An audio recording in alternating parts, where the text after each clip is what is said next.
이번 전시가 집으로 가는 길이어서 사실 어떤 작가분이 오셔서 자기 삶의 모토래요. 그 단어가 너무 좋다고 하시더라고요. 집으로 가는 길이라는 그 단어랑 말이 너무 와닿는다고 그랬거든요. 저는 저쪽 그 프로젝트 스페이스의 집 모양을 만든 작가인데요. 저 작품을 이제 저 작품을 하게 된, 이게 뭐지? 작품을 하게 된 계기가 있었는데요. 몇 년 전에 제가 대만을 방문하면서 찍었던 사진 중에 하나예요. 혹시 이게 뭔지 아시겠어요? 이게 산 전체거든요. 사실은 이제 사진이 잘 보이실지 모르겠는데 이 뒤쪽에 있는 저쪽 산 뒤에도 화면이 이렇게 많이 깨지는데요. 제 화면에서는 사실 되게 깨끗하게 잘 보이거든요. 이쪽에도 모두 조그만 저 집 모양처럼 생긴 것들이 쭉 있었어요. 여기가 어디냐면 대만에서 조금 이 타이베이에서 조금 더 외곽으로 나가면 지우펀이라는 곳이 있는데 그 지우펀이 미야자키 하야오 감독의 그 애니메이션 만화를 만들게 되는 어떤 그 하울의 움직이는 성이라는 그 영화를 만들게 되는 어떤 계기가 되는 그런 영감을 줬던 도시라고 해서 제가 그곳을 찾아갔었어요. 그러다가 이렇게 지나가는 길이었는데 저렇게 조그마한 집들이 되게 많은 거예요. 그래서 야, 여기는 종교가 되게 특이한 나라라서 그런가 보다 생각을 했어요, 사실은. 그래서 저쪽에 수행하는 곳인가? 왜냐면 그 대만이라는 굉장히 특이한 이 나라에서는 여기 불교도 있고 샤머니즘도 굉장히 강하고요. 저희랑 문화가 굉장히 비슷한데 뭐 당연히 그런 기독교도 있고 여러 종교가 섞여 있는데 특히 그 샤머니즘이 굉장히 강하거든요. 기본 종교는 그리고 불교예요. 그래서 이 불교에 뭔가 그런 수도하는 사람들이 저렇게 산에 모여있나 했더니 물어봤더니 무덤이라는 거예요. 저게 다 무덤이더라고요.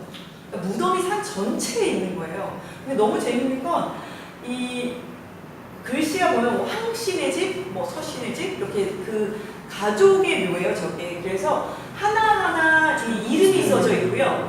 그 묘를 집처럼 꾸며놓고 가족의 풍습에 따라서 저거를 다 안에 꾸며놓은 거예요. 그리고 조금 장식을 조금 더 잘해놓은 집들은 안에 그림을 다 모자이크로 처리를 해서 다 그런 것들도 모셔놓고 어떤 불상 같은 것도 있고 굉장히 화려한 모습으로 아주 다양하게 되어 있었어요.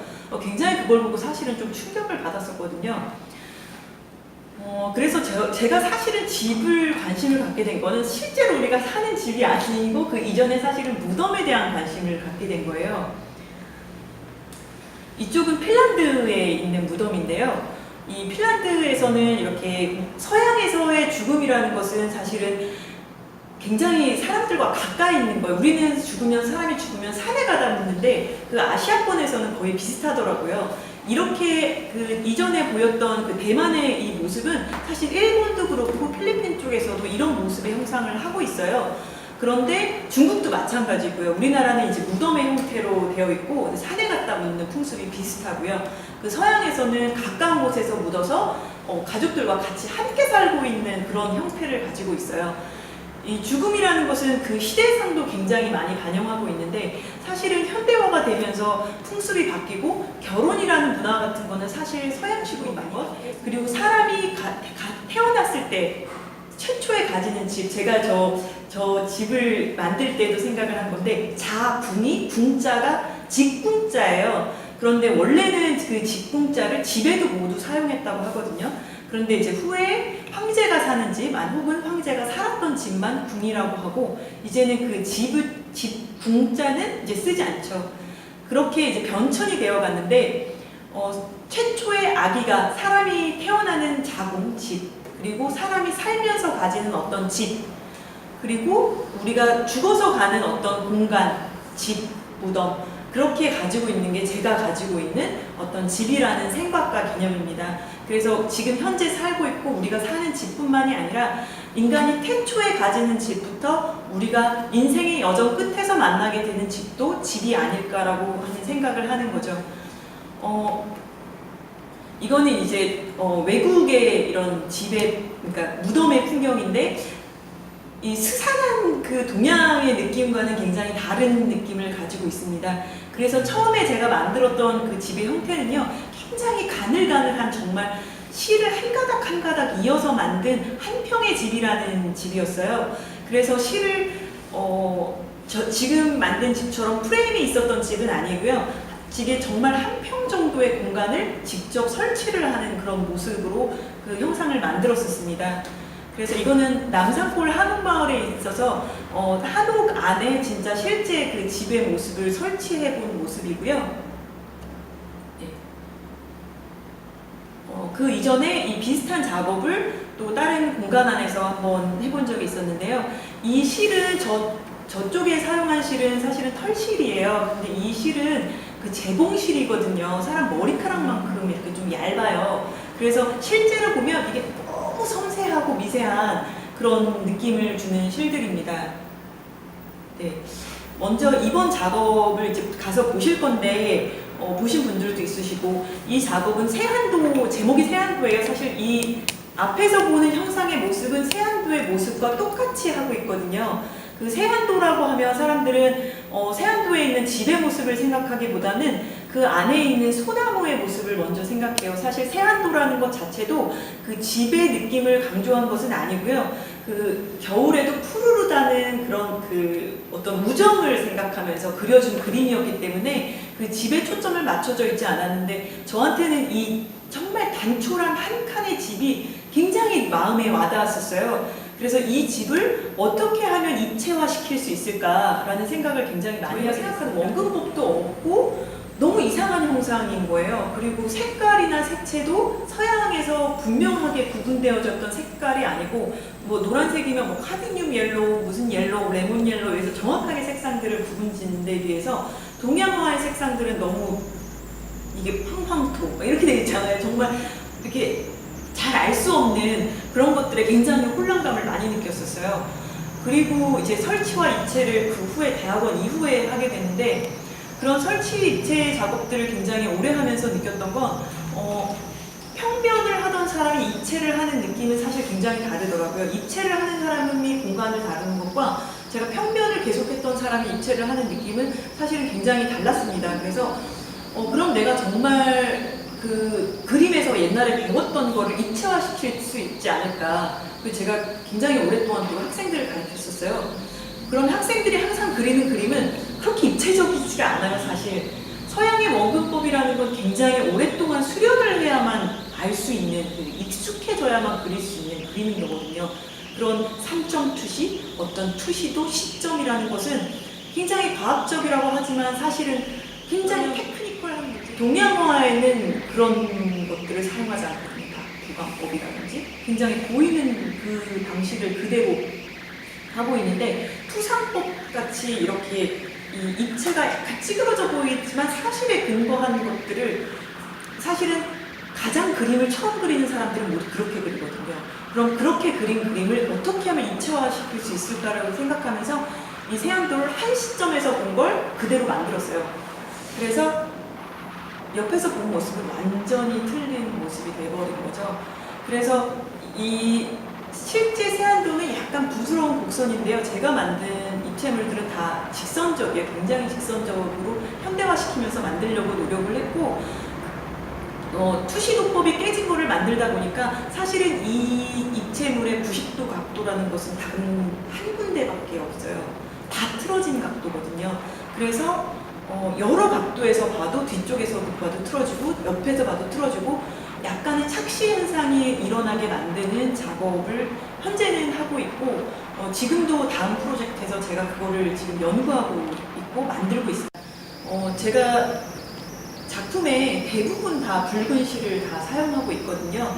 사실은 이 붉은 실을 왜 사용하느냐고 물어보시는 분들이 상당히 많으세요. 근데 중국이나 일본은 아주 전통적으로 자기의 배우자, 미래의 배우자가 새끼손가락 그리고 발가락에 묶여있다고, 보이지 않는 끈들이 이어져 있다고 생각하고요. 한국에서는 사실 핏줄이 굉장히 중요하죠.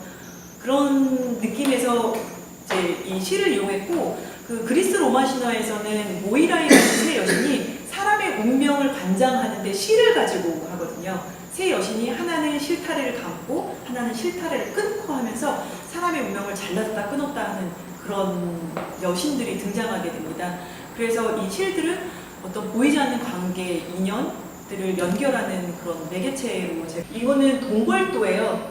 동궐도는 창덕궁과 창경궁을 같이 그린 작품을 이르러서 동궐도라고 하는데요. 병풍 16폭을 이제 맞추면 이제 이 작품이 되는 거죠. 지금은 고려대 전시하게 되면서 제가 수원에서 산 기간은 사실 그렇게 길지는 않거든요.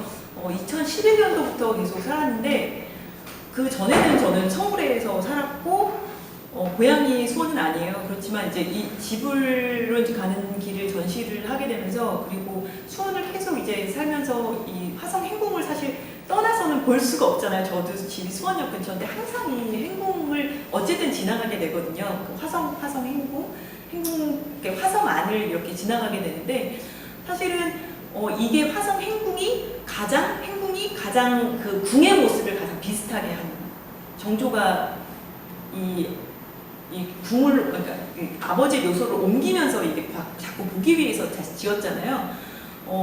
이 궁의 형태에 대해서 제가 연구하면서 굉장히 재밌었던 건 서양의 궁이라는 건요. 궁궐은 복도식이에요. 그래서 쭉 복도를 타고 연결하면 방방이 연결되어 있는 그런 구조물이고요. 이 특히 한국의 궁은요. 연결되어 있는 것 같지만 다 개별이에요. 다 떨어져 있는 한 칸 한 칸으로 이루어진 하나가 떨어지면 하나의 칸이 되는 그런 개별적인 방의 모습을 하고 있는 게 굉장히 재미있는 모습이었습니다. 김홍도의 작업이에요. 김홍도의 작품이 이제 화성 행궁도인데 실제 사이즈는 이 작품이 24cm, 16.7cm밖에 안 되는 건데 제가 이 작품을 80 곱하기 110cm로 굉장히 크게 해서 봤는데도 사실은 그 정밀함이 너무 기가 막힐 정도로 잘 표현이 돼 있더라고요. 이 궁궐도의 형태나 그 옛 그림들을 보면 너무 상세하고 세밀해서 정말 놀라울 정도로 잘 되어 있다는 점에서 굉장히 놀라웠습니다. 그냥 이 작품을 그대로 프린트해서 쓰는 것은 아니고요. 저도 그 동양화 기법을 이용해서 한지로 직접 제작을 해서 그 위에 프린트가 된 거를 다시 또 수작업을 거쳐서 그림을 다시 그리고요. 그 위에 못질을 하고 다시 이제 그 붉은 실로 작업을 하고 뜯어내는 작업을 다시 합니다. 저쪽 방에 있는 화성도인데요. 이 작품은 작가 미상 작품이에요. 실제 사이즈는 37cm에 33cm밖에 안 되는 작업인데 이 화성 행궁에서부터 장안문까지에 있는 화성도를 그린 작품이에요. 저는 이 작품이 굉장히 재밌다고 느껴졌었거든요. 이 배치나 구도가 이 집이 남쪽으로 위치해 있느냐 서쪽으로 위치해 있느냐에 따라서 이게 틀어진 것처럼 그려져 있는데 이 서양의 원근법이나 화법에서는 전혀 이해할 수가 없는 그런 기법들이라서 너무 재밌고 이 집이 그려진 하나하나의 형태도 너무 재미있었어요, 저한테는. 그래서 이 작품도 이제 수원에서 전시를 하게 되면서 보여드린 작품입니다. 제가 몇 개만 더 이야기를 해드리고요. 그리고 저 방으로 이동해서 한번 다시 보시면 좋을 것 같아요. 제가 한 3-4점 작품만 보여드릴게요. 이거는 작년에 한 작업인데 사실 좀 스타일이 많이 달라 보이기는 하죠. 지금 이제 구조물을 만들어서 하는 작업을 하고 있는데 그 이전의 작업들도 사실은 제가 나이는 어리지만 이렇게 인생에 관한 이야기, 거기에 좋은 글귀들 이런 글에 관한 이야기들을 많이 작품으로 만들어 놨었는데 이 작품의 제목은 여우비예요. 여우비는 이제 햇빛이 되게 맑은 날 잠깐 내리는 비를 여우비라고 하는데 이 여우비가 내리면 옛날부터 풀빛은 진해지고 물빛은 맑아진다고 그랬대요. 그래서 우리 인생에 있는 그런 힘든 일들도 이렇게 여우비처럼 잠깐 스쳐가는 일일 거다라는 내용으로 만들어 본 작품이에요. 그래서 우산에 관련돼서 굉장히 제가 여러 가지 시리즈로 했었는데 그 작업 중에 가장 최근 작업이고 영흥미술관에서 했는데 이게 높이가 한 5m 정도 되네요. 5m 정도요. 그래서 이게 위에서부터 쭉 실이 내려오는 비처럼 내려오는 그런 작업입니다. 이거는 비슷한 작업인데 빗을 이용해서 안에 전구를 넣어서 했던 작업이고요. 이 작품은 지금까지 이제 소장이 대만에 되어 있어요. 재미있게 그쪽에서는 그쪽 대만의 가오슝이라는 우리식으로 얘기하면 부산 정도 되는 도시인데요. 거기를 완전히 예술 특구를 만들고 있어요. 도시 전체를. 그래서 그 공원도 전체를 예술 공원을 만들고 있고, 일본이 지배했을 때 있었던 사탕 공장, 그러니까 설탕 공장을 한 칸 한 칸이 저렇게 크거든요. 저게 유리창 저 모양밖에 안 되거든요. 근데 저게 한 6m예요. 어마어마한 공장이에요. 그거를 사람들이 와서 볼 수 있도록 작가들을 해외에서 하나씩이라든지 이렇게 그 나라 사람들을 초청해서 그 하나하나씩을 다 완전히 갤러리로 만들고 있어요. 갤러리처럼. 그 공간에 가서 이제 작품 설치를 한 작업입니다. 이 작품의 제목도 여우비입니다. 이게 아까 보여주던 작업이라 제가 그 컴퓨터가 조금 이상했는지 원래 저장되어 있는 것과 조금 순서가 많이 틀어져 있어요. 일단 저쪽에 가서 보시고, 그리고 궁금하신 거나 이제 예전 작품이 조금 더 필요하면 제가 보여드릴게요.